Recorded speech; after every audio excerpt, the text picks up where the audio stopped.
Bonjour à toutes et bonjour à tous, très chères auditrices et très chers auditeurs. Bienvenue à tous dans ce nouvel épisode, le cinquième. Vous aurez donc un autre épisode juste après, qui va donc conclure un peu cette petite playlist sur l'énigme cosmique. Et j'espère que ça vous passionne toujours autant. Dans cette partie-ci, nous allons parler des cartes célestes et le dernier indice qui sera effectivement caché. Déjà, parlons un petit peu d'une vérité dissimulée dans les cartes du passé. Depuis l'aube de l'humanité, l'homme observe le ciel.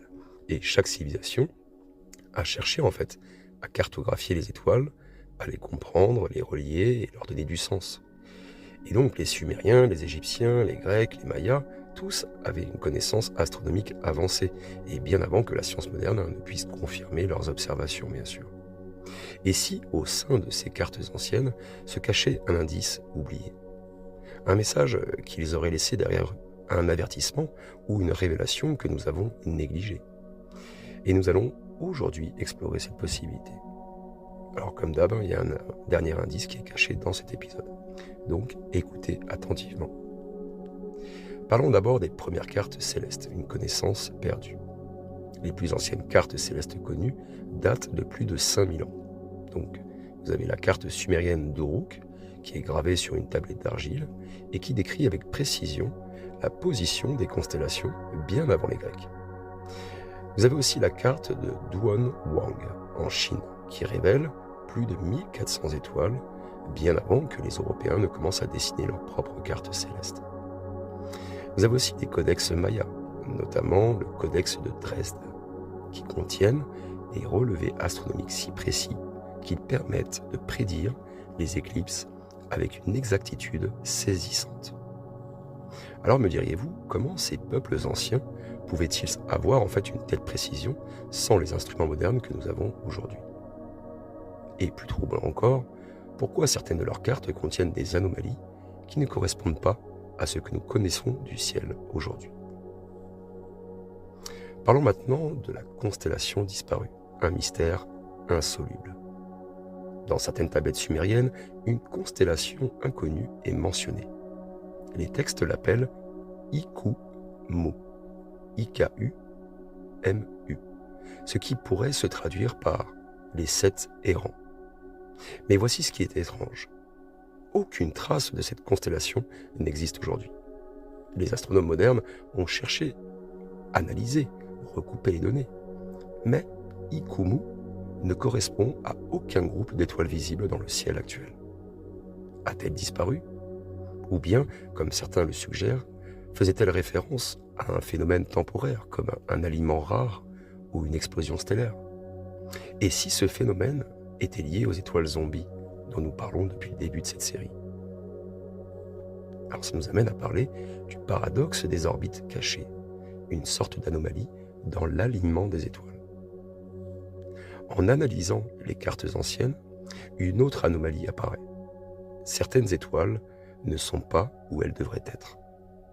Les constellations que nous connaissons aujourd'hui semblent avoir été différentes il y a plusieurs millénaires. Mais pas à cause du simple mouvement des étoiles, non, il y a autre chose. Des chercheurs ont découvert que certaines positions étoilées, notamment par les Sumériens et les Mayas, ne correspondent pas à celles que nous observons aujourd'hui.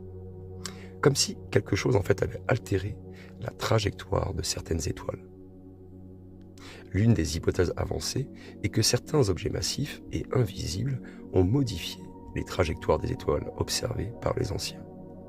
Et si ces objets étaient des trous noirs errants, par exemple, ou pire encore, des étoiles zombies qui ne devraient pas être là. Dans une tablette retrouvée en Mésopotamie, on trouve un texte qui a longtemps intrigué les archéologues.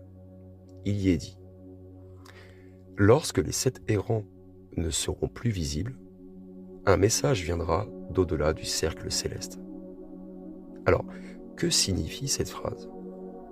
Certains pensent qu'il s'agit d'une prophétie qui concerne la disparition de cette mystérieuse constellation. Mais une découverte récente a jeté un trouble sur cette interprétation. En 2021, des astronomes ont détecté une source radio inconnue venant d'un endroit du ciel où aucune étoile ne devrait exister.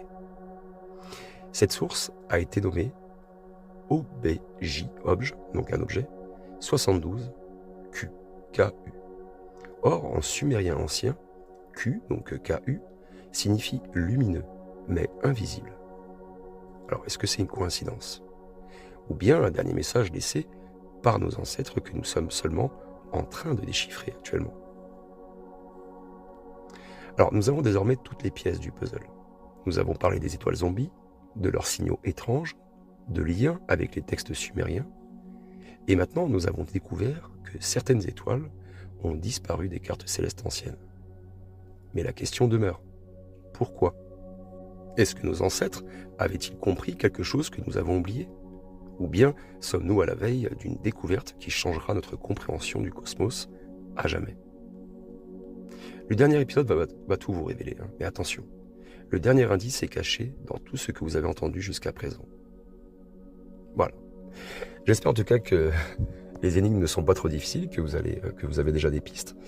Et je vais donc d'ores et déjà vous créer tout de suite le prochain et dernier épisode qui va conclure un petit peu cette playlist pour que vous puissiez un petit peu avoir une visu globale de ce à quoi je voulais vous faire réfléchir tout au long de ces épisodes. Prenez tous soin de vous et à très bientôt.